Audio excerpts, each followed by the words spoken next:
bonsoir, pour ce dernier enregistrement où toutes les bougies, tout le chandelier complet, eh bien nous aussi, oui, à nous, on est au complet, on est tous là. Bon, c'est vrai que on a envoyé les enfants jouer ailleurs. On s'est dit que ils avaient... ça allait être mieux comme ça. Ça allait être mieux comme ça. On allume le chandelier et puis on va entrer ensemble dans le lieu très saint. Amen. Amen. Amen. Amen.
Alors, comme je vous l'ai proposé, ce soir, on va ensemble lire ces 7 lettres à l'Apocalypse. Et après, on aura un temps, vraiment, on avait à cœur d'avoir un temps de louange ensemble. Mais avant, Seigneur, viens nous éclairer. Viens par ton Esprit Saint, simplement, être présent là au milieu de nous, avec nous, alors que nous nous plongeons, oui, dans ta parole et dans ta présence. Au nom de Yeshua. Amen. Amen. Alors, je vais quand même le pousser un peu, le chandelier.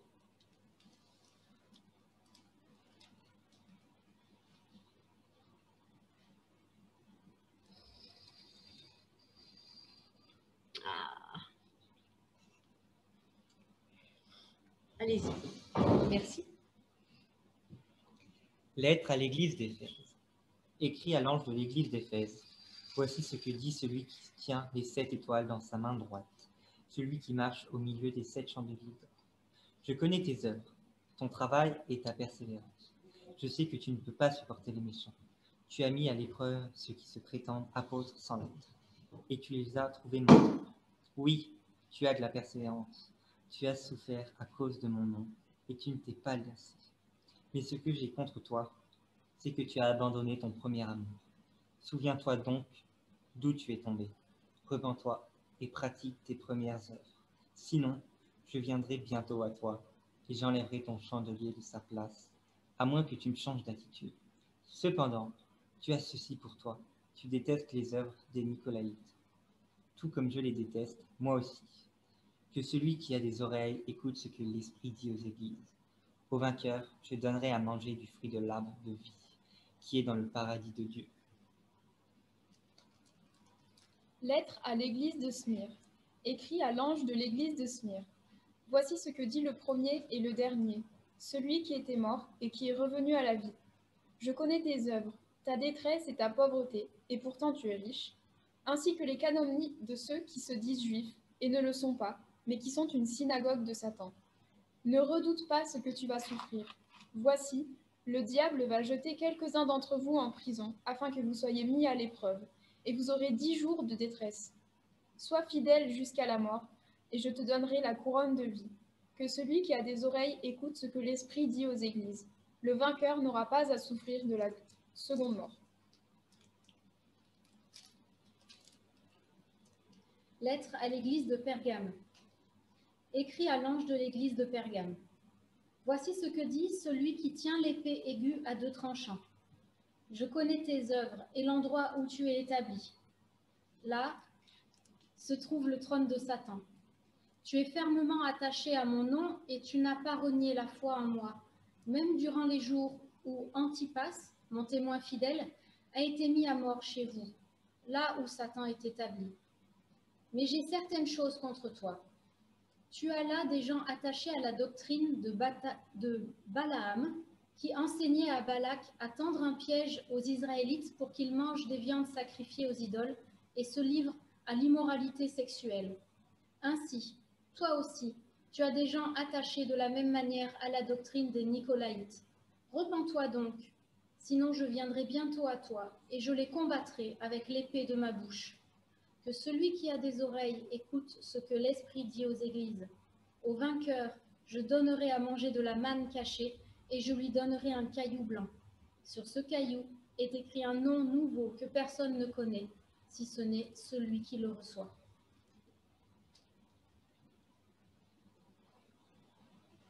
Lettre à l'église de Thyatire. Écrit à l'ange de l'église de Thyatire. Voici ce que dit le Fils de Dieu, celui qui a les yeux comme une flamme de feu et dont les pieds sont semblables à du bronze ardent. Je connais tes œuvres, ton amour, ta foi, ton service et ta persévérance. Je sais que tes dernières œuvres sont plus nombreuses que les premières. Mais ce que j'ai contre toi, c'est que tu laisses faire Jézabel, cette femme qui se prétend prophétesse. Elle enseigne et égare mes serviteurs pour qu'ils se livrent à l'immoralité sexuelle et mangent des viandes sacrifiées aux idoles. Je lui ai donné un temps pour changer d'attitude, mais elle ne le veut pas. Elle ne veut pas se détourner de son immoralité. Voici, je vais la jeter sur un lit et envoyer un grand tourment à ceux qui commettent l'adultère avec elle, s'ils ne se repentent pas de leurs œuvres. Je frapperai de mort ces enfants, et toutes les églises reconnaîtront que je suis celui qui examine les reins et les cœurs, et je traiterai chacun de vous conformément à ses œuvres. Quant à vous, les autres croyants de Thyatire, qui n'acceptaient pas cet enseignement et qui n'avaient pas connu les profondeurs de Satan, comme il les appelle, je vous dis, je ne mettrai pas sur vous d'autres fardeaux. Seulement, ce que vous avez, tenez-le fermement jusqu'à ce que je vienne.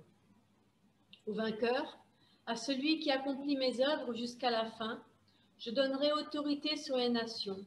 Il les dirigera avec un sceptre de fer, comme on brise les vases d'argile. Ainsi que moi-même, j'en ai reçu le pouvoir de mon Père. Et je lui donnerai l'étoile du matin.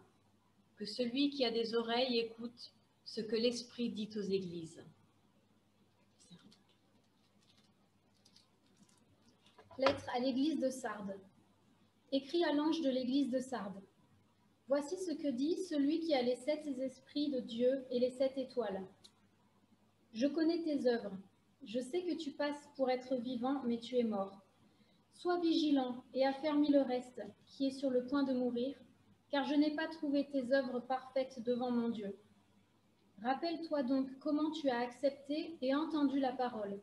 Garde-la et repens-toi. Si tu ne restes pas vigilant, je viendrai comme un voleur, sans que tu saches à quelle heure je viendrai te surprendre. Cependant, tu as à Sardes quelques personnes qui n'ont pas souillé leurs vêtements. Elles marcheront avec moi en vêtements blancs parce qu'elles en sont dignes. Le vainqueur sera habillé de vêtements blancs. Je n'effacerai pas son nom du livre de vie, et je le reconnaîtrai devant mon Père et devant ses anges. Que celui qui a des oreilles écoute ce que l'Esprit dit aux églises. Lettre à l'église de Philadelphie. Écrit à l'ange de l'église de Philadelphie. Voici ce que dit le Saint, le véritable, celui qui a la clé de David, celui qui ouvre et personne ne pourra fermer, celui qui ferme et personne ne pourra ouvrir. Je connais tes œuvres. Voici, j'ai mis devant toi une porte ouverte que personne ne peut refermer, parce que tu as peu de puissance et que tu as gardé ma parole sans renier mon nom. Je te donne des membres de la synagogue de Satan, qui se prétendent juifs sans l'être et qui mentent. Je les ferai venir se prosterner à tes pieds et reconnaître que je t'ai aimé, parce que tu as gardé mon ordre de persévérer. Je te garderai aussi à l'heure de la tentation qui va venir sur le monde entier, pour mettre à l'épreuve les habitants de la terre. Je viens bientôt. Tiens ferme ce que tu as, afin que personne ne prenne ta couronne. Du vainqueur, je ferai un pilier dans le temple de mon Dieu, et il n'en sortira plus jamais. J'écrirai sur lui le nom de mon Dieu, celui de la ville de mon Dieu, la nouvelle Jérusalem qui descend du ciel, d'auprès de mon Dieu, ainsi que mon nom, nouveau. Que celui qui a des oreilles écoute ce que l'Esprit dit aux églises. Lettre à l'église de Laodicée. Écrit à l'ange de l'église de Laodicée. Voici ce que dit l'Amen, le témoin fidèle et véritable, l'auteur de la création de Dieu. Je connais tes œuvres, je sais que tu n'es ni froid ni bouillant. Si seulement tu étais froid ou bouillant. Ainsi, parce que tu es tiède et que tu n'es ni froid ni bouillant, je vais te vomir de ma bouche. En effet, tu dis, je suis riche, je me suis enrichi et je n'ai besoin de rien. Et tu ne sais pas que tu es malheureux, misérable, pauvre, aveugle et nu. Je te conseille donc d'acheter chez moi de l'or purifié par le feu, afin que tu deviennes vraiment riche. Des vêtements blancs, afin que tu sois habillé et qu'on ne voie plus la honte de ta nudité, ainsi qu'un remède à appliquer sur tes yeux, afin que tu vois. Moi, je reprends et je corrige tout ce que j'aime. Et donc du zèle et repens-toi. Voici, je me tiens à la porte et je frappe. Si quelqu'un entend ma voix et ouvre la porte, j'entrerai chez lui. Je souperai avec lui et lui avec moi. Le vainqueur, je le ferai asseoir avec moi sur mon trône. Tout comme moi aussi j'ai vaincu et me suis assis avec mon Père sur son trône. Que celui qui a des oreilles écoute ce que l'Esprit dit aux églises.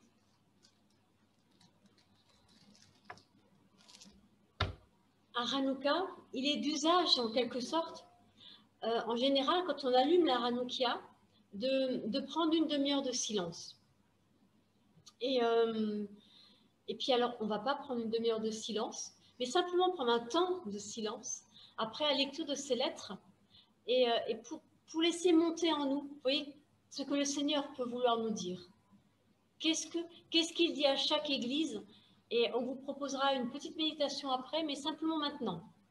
Juste prenons un moment de silence.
Seigneur, dans ce que tu dis à chaque église, au travers de ce que tu dis à chaque église, tu t'adresses aussi à chacun et à chacune d'entre nous. Ouvre nos intelligences et nos cœurs pour que nous puissions comprendre ce que tu dis, ce que tu nous dis. Amen. Amen. Daniel et Déborah vont reprendre une lecture, mais pas toutes les lettres. Juste le nom de chacune des églises avec le mot qui leur est reproché. Éphèse, refroidissement, Laodicée, tiédeur, Smyrne, souffrance et épreuve, Philadelphie, tribulation qui éprouve, Pergame, hypocrisie, Sardes, hypocrisie, Thyatire, immoralité et adultère. Et vous avez peut-être remarqué qu'on les a pas, qu'ils ne les ont pas cités dans l'ordre, et c'est fait exprès, c'est à dessein. En fait, Éphèse est la première église, Laodicée est la dernière. Toutes les deux sont concernées par le refroidissement et le tiédissement. Puis il y a l'église de Smyrne et celle de Philadelphie est l'avant-dernière. Les deux sont concernées par la souffrance l'épreuve, la tribulation qui éprouve. Puis ensuite viennent l'église de Pergame en 3e position, partons du début, et Sardes en 3e position en partant de la fin. Les deux, le mot qui les caractérise, c'est l'hypocrisie. Et enfin, au milieu, il y a Thyatire, qui elle est caractérisée par l'immoralité et l'adultère. Vous voyez comment ça fonctionne? C'est graduellement. On n'abandonne pas le Seigneur finalement comme ça de but en blanc, mais ça commence par le refroidissement. D'où cette parole qu'on a beaucoup entendue et qu'on entend beaucoup. Retrouve le premier amour, retrouve le feu, la passion du premier amour. Et puis, Smyrne et Philadelphie vont parler de la souffrance, de l'épreuve, l'épreuve qui peut éloigner. Imaginez, vous priez pour être guéri, vous ne l'êtes pas. Vous ne devenez pas croyant ou votre foi ne grandit pas forcément. Combien de gens se sont détournés de Dieu parce que l'épreuve a été pour eux impossible à vivre. Mais combien d'autres, dans l'épreuve, ont été forgés, façonnés et se sont révélés de l'or pur. Vous voyez, l'épreuve. Et puis l'étape supérieure, c'est l'hypocrisie. L'hypocrisie, c'est porter un masque. Ça vient du grec, vous savez, cette pièce de théâtre, de jouer. Graduellement, on peut s'éloigner du Seigneur et on en arrive à Thyatire, la dernière église. L'immoralité, l'adultère, avec cette femme Jézabel qui va prendre le pouvoir, qui va capturer les gens dans les filets de sa parole pour les éloigner de l'Éternel. Vous voyez l'idée? Une femme, Jézabel. Mais qui est-elle? On la connaît bien, c'est la femme d'Akab, du roi Akab. Akab convoitait la vigne de Naboth. Et Jézabel lui dit, t'inquiète pas, je trouverai le moyen de te faire obtenir cette vigne. Et elle le trouve. Alors on pourrait dire, ça c'est la preuve que les femmes ne doivent pas enseigner dans l'Église. J'ai beaucoup aimé lire ce passage, je vous assure. Et pourtant, ça ne concerne pas les femmes uniquement. Parce que cet esprit de Jézabel a son pendant, c'est Nemrod. Et là, on a un masculin. Et peu importe qu'on soit un homme ou une femme, ce n'est pas là le problème. Le problème, c'est qu'est-ce que je fais de cette parole que je reçois de Dieu? La première question, c'est est-ce que c'est une parole du Seigneur? Et la deuxième question, c'est qu'est-ce que j'en fais? Et Nemrod, le texte va nous dire qu'il capturait les gens dans les filets de sa parole pour les éloigner de Dieu. Alors si, quand on connaît sa Bible, et vous connaissez, on connaît tous notre Bible, hein, on sait que ce n'est pas écrit ça dans la Bible. La seule chose qui est écrite sur Nemrod, c'est qu'il était un grand chasseur devant l'Éternel. Ce qui est très étonnant, pourquoi écrire ça sur ce personnage, sur ce roi, alors qu'a priori, tout roi est un chasseur? Pourquoi lui le spécifier pour lui? Et en fait, c'est Rachi, ce rabbin du Xe siècle qui vivait à Troyes, en Champagne, qui va expliquer en disant que Nemrod capturait les gens dans les filets de sa parole, mais il parlait bien, et il les éloignait de l'Éternel.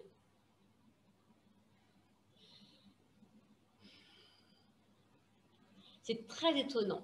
Ça m'a toujours beaucoup étonné que Jésus réutilise cette image à la pêche miraculeuse. Quand il dit aux disciples, jetez le filet, attrapez le poisson et je ferai de vous des pêcheurs d'hommes. Pourquoi est-ce que Jésus réutilise cette idée? Pourquoi est-ce que ça revient à cet endroit-là? Parce que ma parole, autant elle peut éloigner de Dieu, autant elle peut rapprocher de Dieu. Et ça, c'est mon choix. Et que je sois un homme ou que je sois une femme n'a rien à voir avec ça. Ça n'a rien à voir avec ça. Ça va dépendre. Est-ce que je choisis de servir Dieu? Est-ce que je choisis de toujours revenir à lui? Est-ce que je choisis de renoncer d'abord au refroidissement, à la tiédeur, à la fadeur, d'avoir une vie, voilà, on s'en sort sans casse? Comment je choisis de vivre la souffrance? Et on est tous éprouvés. On vit tous des souffrances. Est-ce que je vais lever un point vengeur ou vindicatif contre Dieu? Seigneur, pourquoi moi? Vous voulez que je vous parle de ma... Non, vous ne voulez pas. Vous avez raison. Et puis, l'hypocrisie. Jouer. Jouer le jeu. Jouer son rôle. Tenir sa place. Et il y a qui, il y a quoi derrière? Et c'est là où le Seigneur va plus loin. Vous vous rappelez l'histoire de la parabole des talents? Ses larmes sont déjà en lui. Qu'un qui n'arrive pas à dire les choses. Et on arrive enfin à la fin du fin, l'immoralité et l'adultère. Le masque qu'on porte trompe peut-être l'entourage, trompe peut-être mes collègues au travail. Je peux même parfois réussir à tromper mon conjoint. Même les enfants, on peut tenir un rôle, être la mère parfaite devant ses enfants. On ne trompera jamais Dieu. On ne trompera jamais lui. Il sait exactement ce qui est au fond de nos cœurs. Et il va mettre la lumière. Et c'est ça, Hanouka. C'est ça aussi l'évangile, le prologue de Jean. La lumière est venue parmi les siens. Il n'est pas venu n'importe où. Il vient là parmi nous. Et ils ne l'ont pas voulu. Et ça, on peut choisir de le vouloir. Et c'est pour ça que tous ces textes sont dans la Bible, pour nous dire, mais toi, vous choisissez autrement. Venez à la lumière. Bien sûr, ça met en lumière des choses qu'on n'a pas forcément envie ni que ce soit vu, ni de les voir nous-mêmes, parce que souvent les premiers à qui on raconte une histoire, c'est à nous. Je me raconte l'histoire d'une maman, en fait. Je me raconte l'histoire, vous voyez, et on sait bien se raconter des histoires. Tellement bien que parfois on y croit pour de vrai. Jusqu'au jour où tout éclate. La souffrance, l'épreuve. Et là, Dieu vient en Yeshua nous tendre la main. Dire, mais je sais, je connais l'histoire derrière l'histoire. Et lui ne juge pas, il ne condamne pas. Par contre, il ne fera jamais de compromis. Et ce qui est laid, eh ben c'est laid. Mais on n'est pas obligé de le garder. On peut vraiment lui donner. Lui donner. Et en échange, il nous donne sa gloire, sa bonté, sa présence, son amour. Il y a cette parole dans l'Évangile, vous savez, quand Jésus dit « Ne pouvez-vous veiller 1 heure avec moi ?» Et j'ai trouvé ça beau quand j'ai découvert qu'à Hanouka, eh bien, il nous demande qu'une demi-heure. Et que dans l'Apocalypse, il y aura une demi-heure de silence devant le trône de l'agneau. Parce que juste, waouh! Alors on vous propose de prendre une demi-heure pour le louer et le laisser nous conduire où il veut nous conduire. Mais en fait, on sait déjà où on va. Il n'y a pas de secret. La louange n'a qu'une seule destination, une destination finale. Alors on peut commencer par tel ou tel chant, mais la destination finale, c'est toujours la même. Et c'est ce qu'on s'est dit pendant ces 8 jours de Hanouka. Ce n'est pas l'autel des sacrifices, ça c'est une étape. La destination finale, c'est l'arche de l'alliance, c'est sa présence, c'est bouche à bouche, les yeux dans les yeux. Et ses yeux à lui sont des flammes de feu, parce qu'elles sont brûlantes, passionnées, remplies d'amour pour nous. C'est vrai que du coup, le péché,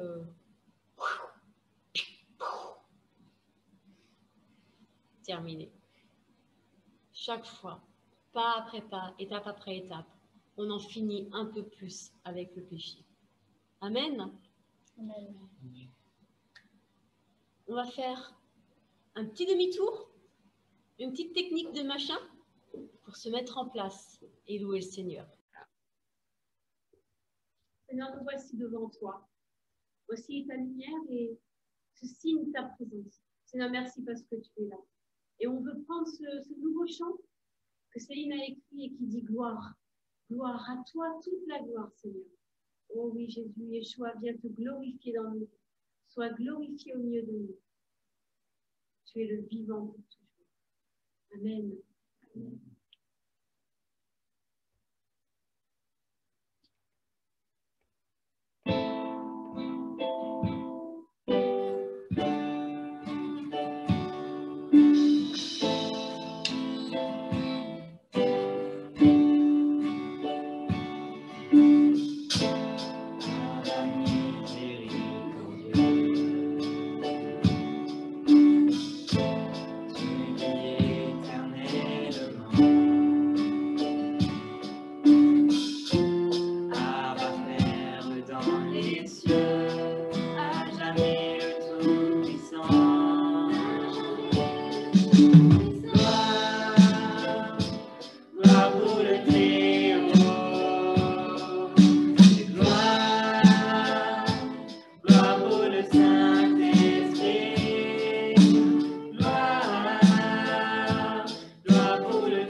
ta grâce, je suis aimé.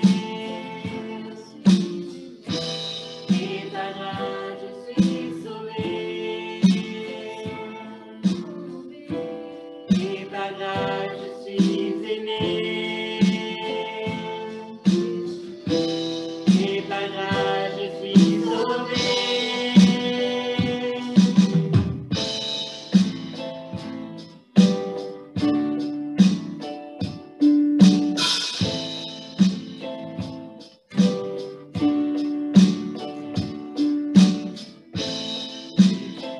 Je laisse grandir source de toute lumière. Par ta main, tu nous conduis dans la présence du Père. Gloire pour le Très-Haut. Gloire pour le Saint-Esprit. Gloire pour le Fils. Et gloire dans les cieux, sur la terre, dans les cieux, sur la terre.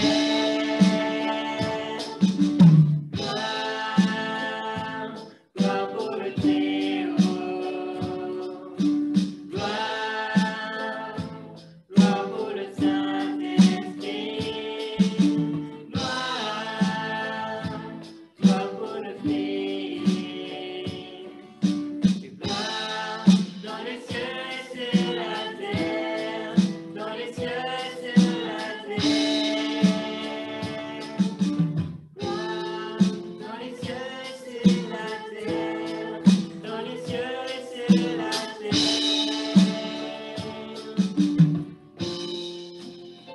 Seigneur, viens remplir la terre de ta gloire.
Oh Seigneur, nous élevons nos voix vers toi. Nous élevons nos cœurs vers toi. Reçois notre louange, notre adoration. Tu es glorieux. Tu règnes, tu brilles sur nous. Yeshua, tu es la lumière du monde. Tu es la lumière du monde qui éclaire le chemin jusqu'au Père. Tu brûles dans nos cœurs. Tu as mis en nous un feu qui ne peut pas s'éteindre. Parce que chaque jour nous te disons oui. Oui Seigneur. Oui, nous continuerons à cheminer avec toi. Oui, nous continuerons à t'aimer. Oui, nous continuerons à te servir. Oh, quel que soit le chemin.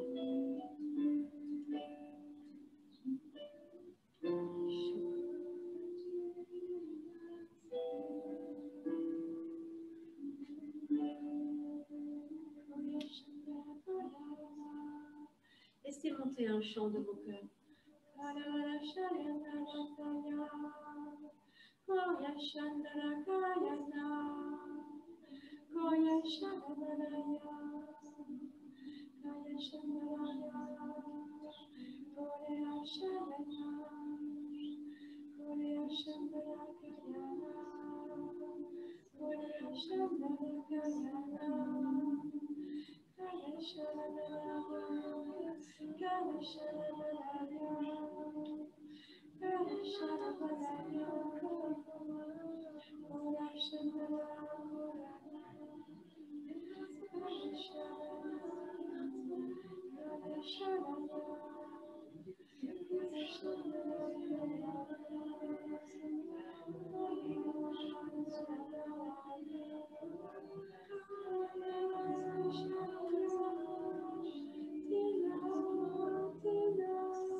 Je me suis levé de mon trône.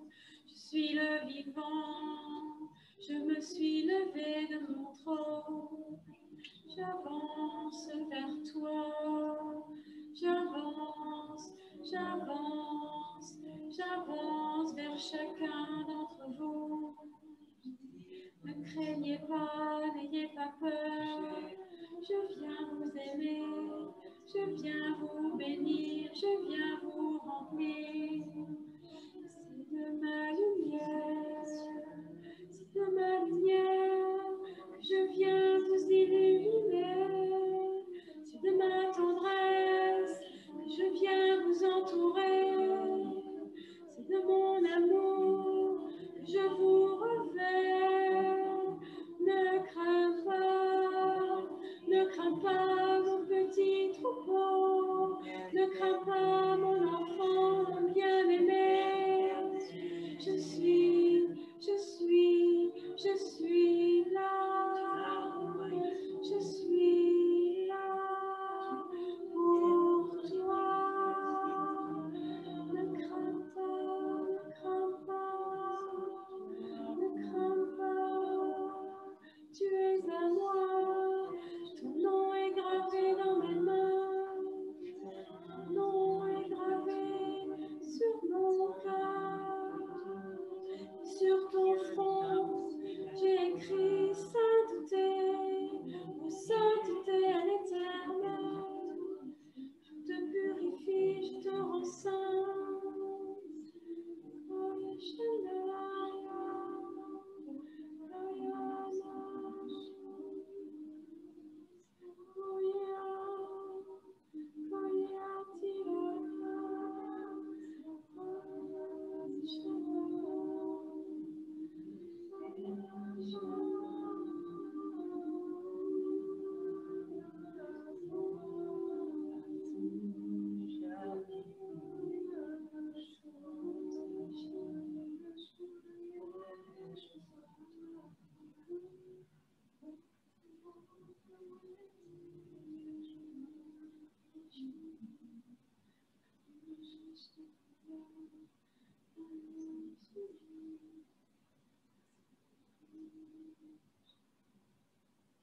Seigneur, nous nous tenons là, je nous demande simplement admirant ta beauté.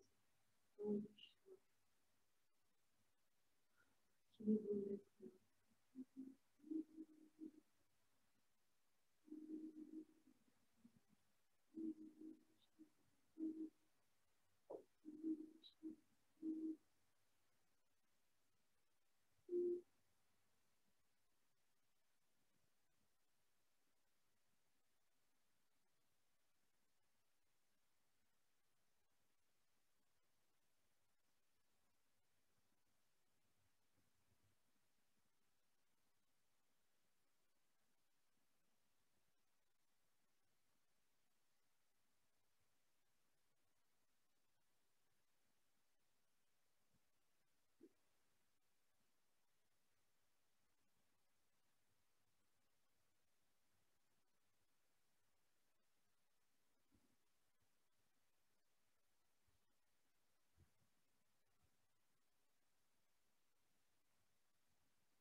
Seigneur, merci parce que ta grâce est infinie. Merci parce que nous ne sommes que des vases d'argile. Seigneur, la vie nous a brisés. Les circonstances nous ont salis. Et tu es venu nous chercher. Tu es venu nous aimer. Oh, merci Seigneur pour cette présence, ton amour dans nos vies. Quand tu m'as retrouvé,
Seigneur.